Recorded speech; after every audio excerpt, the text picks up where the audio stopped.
Suunnittelu lähtee liikkeelle Fiscarsilla luonnosta, oksista, elämästä, käyttäjistä.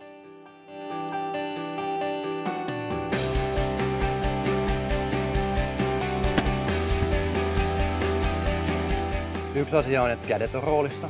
Kädet on tärkeät tuotteille, ominaisuuksille, tunnoille.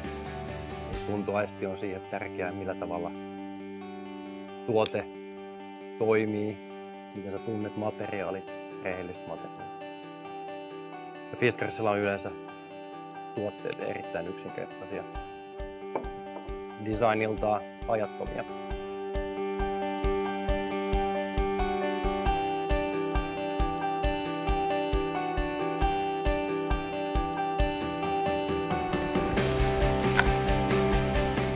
Tyypillinen tuotesuunnitteluprosessi on aika yksinkertainen. Siellä on monta elementtiä. Siellä on käyttäjät, tutustutaan käyttöympäristöön, käyttäjiin. Siellä on luonnoksia.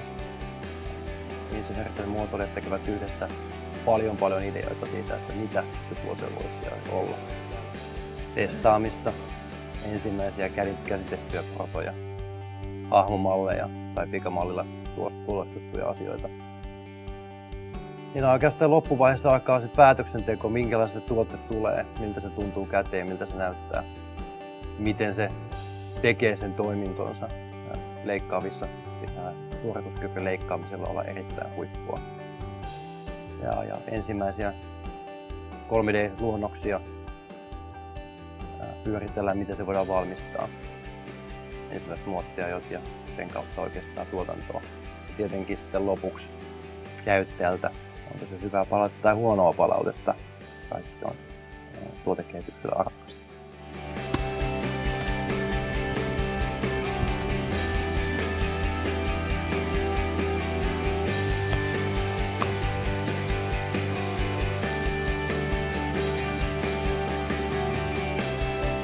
Fiscarsin historiassa on paljon tehty käsin ja tietyllä tavalla luonnosten tekeminen avaa sille tiimille tai tälle ympäristölle mahdollisuuksia nähdä, mitä asioita voidaan tehdä. Onko se mekaniikkaan vai onko sitten pelkästään puhtaaseen muodonantoon olevia elementtejä? Onko siellä erilaisia symmetrisiä muotoja vai epäsymmetrisiä, miten lukot toimii? Ne on aika helpompi ja nopein tehdä yhdessä luonnostella käsin ja sen jälkeen siirtyä oikeasti vasta 3D-maailmaan.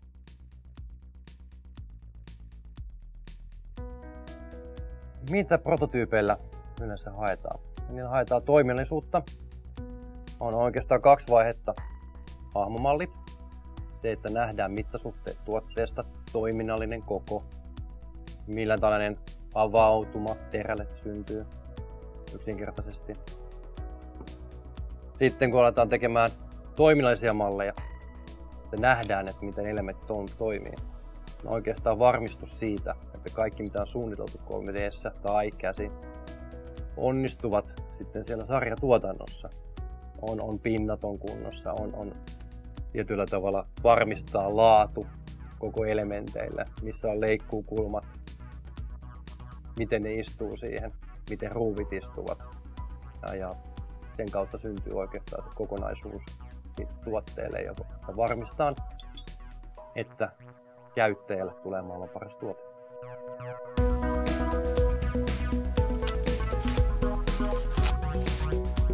Mitä merkitystä on tuotannolla ja testaamisella?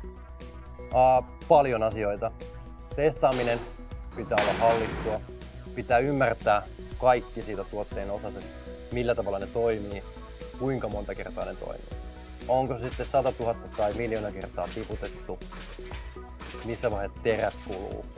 Missä vaiheessa joku osa heikkenee niin paljon, että pitäisi vaihtaa? Kuluttajalle ei voi tuoda tuotetta nykypäivänä, mikä ei ole valmis. Kuluttaja ei ole valmis maksamaan siitä, että hän testaa tuotetta. Tuotannolla on merkitystä siinä mielessä, että tuotannolla pitää olla erittäin korkealaatuinen osaaminen, prosessit kunnossa. Siinä mielessä, että pystytään tuottamaan huippuhienoja tuotteita laadusta tinkimättä.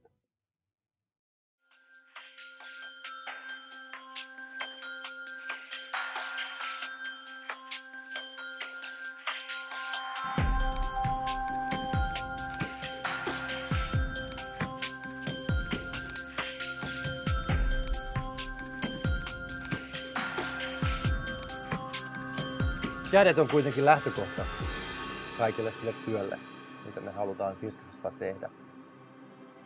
Luonto, tuotteet, pitää olla toiminnallisia.